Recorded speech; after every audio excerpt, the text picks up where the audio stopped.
এখন একটা ভিডিও হয়েছিল, হ্যাঁ ভিডিও করেছিল, কিন্তু সেই ভিডিওটা ও দেখে হঠাৎ পোস্ট করে দেয়, দিয়ে বলে যে তুমি যদি আমাকে বিয়ে না করো আরো ভিডিও পোস্ট করবো, তোমার লাইফ বরবাদ করে দিবে।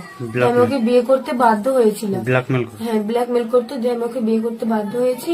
আর এখন ও ওইসব ভিডিও ভাইরাল করে এখনো আমার দিকে আর ফিরে তাকাচ্ছে না, এখন অন্য মেয়েদেরকে নিয়ে ফুর্তি করে বেড়াচ্ছে। এখন তাহলে আমার লাইফটা কি হবে?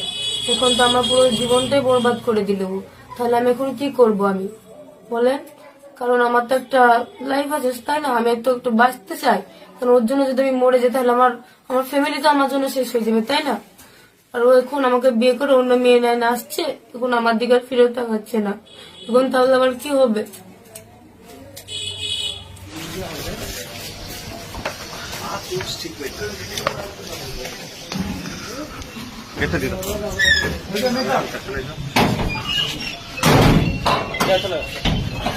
লাগেন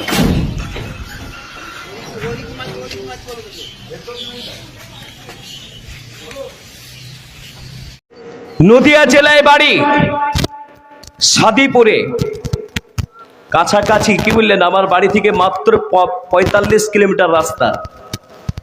ও হারামখোর ছোট থেকেই মানে জারদ সন্তান জন্মগ্রহণ করেছিল, গোটা পৃথিবীকে বরবাদ করে দিল, বাচ্চাদের জীবনকে বরবাদ করে দিল। কি বললেন? ছোট্ট ছোট্ট মেয়েগুলোকে নিয়ে, আর কি বলবো, বাসর রাত কেমন করে হয় ওটাও দেখাচ্ছে। ছোট্ট ছোট্ট বাচ্চাগুলো যদি শফিকের ভিডিও দেখে, 12 বছর লাগবে না সাবালক হতে, 6 বছরে সাবালক হয়ে যাবে, 8 বছরে বিয়ে দিতে হবে। শফিকের ভিডিও যাদের কাছে আপনারা ফলো করে রেখেছেন, আনফলো করে দিবেন, যাতে করে আপনাদের বাচ্চাদের মোবাইল দেন। আপনাদের একটা রোগ আছে, কারণ মোবাইল দিলেই কিছু কিছু মা বোন আছে বিড়ি বাঁধে, বাচ্চাটা খুব জ্বালাচ্ছে, কান্না করছে, একটু মোবাইলটা দিয়ে দিই, মোবাইলটা দিয়ে দিই। কি দেখবি? বলছে শফিকের ভিডিও দেখবো। ঠিক না বেঠিক জেরে বলুন? সেই ছোট্ট বাচ্চা ছেলে চেংড়া হারামখোর গোটা পশ্চিম বাংলার ছোট ছোট বাচ্চাদের জীবনকে নষ্ট করছে।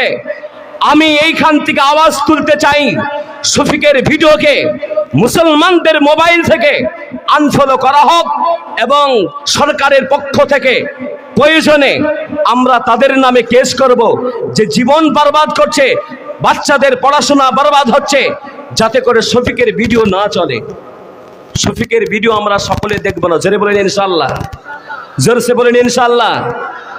আমাদের কাছে নরেন্দ্র মোদী মুসিবত নাই, এখন দেখা গেছে সব থেকে ভবিষ্যৎকে, প্রজন্মকে নষ্ট করার চক্রান্ত হয়েছে।